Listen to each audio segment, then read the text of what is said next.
monsieur Castille. J'ai sous les yeux un petit dépliant là où il est marqué les écoles catholiques rurales, elles font bouger les territoires. C'est un objet de fierté, j'imagine, et puis c'est une réalité. Alors, tout à fait. Donc vous allez vous inspirer. Je pense qu'on peut s'inspirer effectivement de telles expériences pour l'ensemble des établissements en milieu rural de notre région Centre-Val de Loire. Nous essayons d'insister auprès des élus, auprès des partenaires pour dire que nos établissements sont non seulement des lieux d'éducation, d'enseignement, mais aussi doivent travailler pour valoriser les territoires. C'est à Châteaudun, il y a 3 ans. Il y avait une menace, le départ d'une coopérative qui a choisi de reprendre une autre coopérative et de se diriger vers Orléans. Donc 150 personnes partaient de Châteaudun. Et c'est alors que les politiques se sont rapprochés de nous, la Chambre d'agriculture, M. Vigier, le député de notre circonscription. Et on a créé un campus agronumérique au sein du lycée de Nermont, un écosystème pour y recevoir des startups qui vont inventer l'agriculture de demain.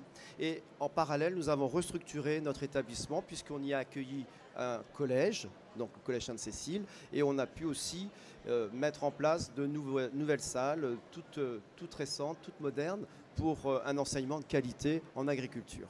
Xavier, on peut expliquer un petit peu sur Nos Gens le Retrou, l'autre action qui a été menée? Tout à fait.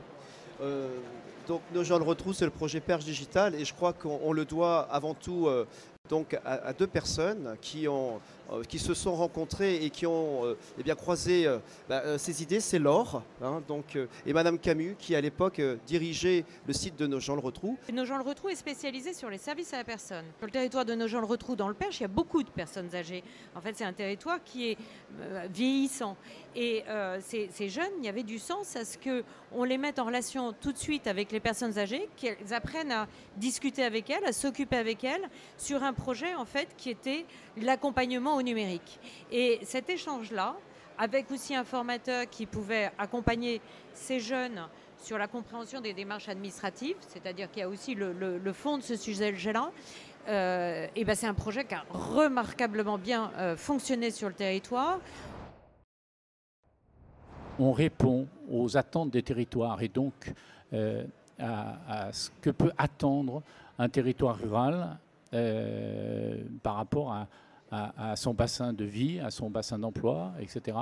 Eh bien, on sera dans le vrai et nous serons des lieux incontournables et indispensables au territoire. Moi, je crois que l'importance donnée au territoire actuellement n'est pas suffisante. On doit donner au territoire plus de liberté pour inventer des possibles et que c'est dans des partenariats qu'on les construit. Et nous voyons bien en Bretagne la puissance du réseau de l'enseignement catholique et la présence de l'enseignement catholique dans des territoires où parfois il n'y a plus de services, il n'y a plus de commerce et que l'enseignement catholique permet de maintenir un élément extrêmement fort qui est un enjeu de société, qui est celui de l'éducation et qui permet à des familles dans des territoires ruraux d'avoir une proximité avec l'école et qui donne aux enfants de ces communes et aux enfants qui fréquentent cette école toutes les chances pour réussir leur avenir. Et ça, c'est forcément précieux.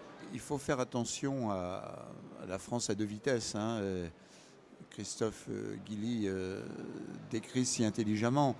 C'est vrai qu'il y a une France périurbaine, une France rurale qui ne va pas à la même vitesse, où l'enseignement est sous-représenté. Enfin, l'enseignement, il est à la petite ville à côté, ou en milieu rural, au chef-lieu de canton qui a 5-6 000 habitants, qui a déjà des petits services urbains.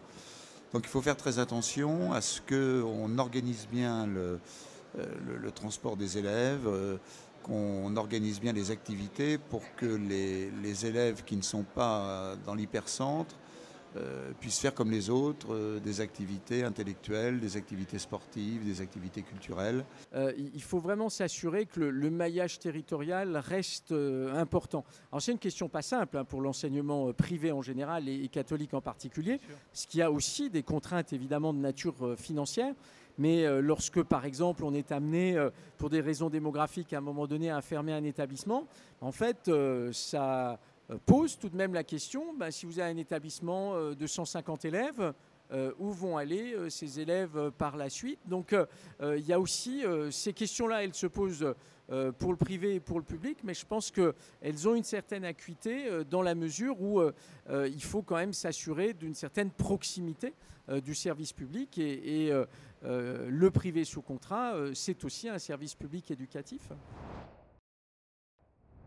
Vraiment, on est en train de lancer tous les établissements d'enseignement catholique sur tout le territoire national, pas seulement métropolitain, dans une démarche de prospective partagée, de prospective concertée.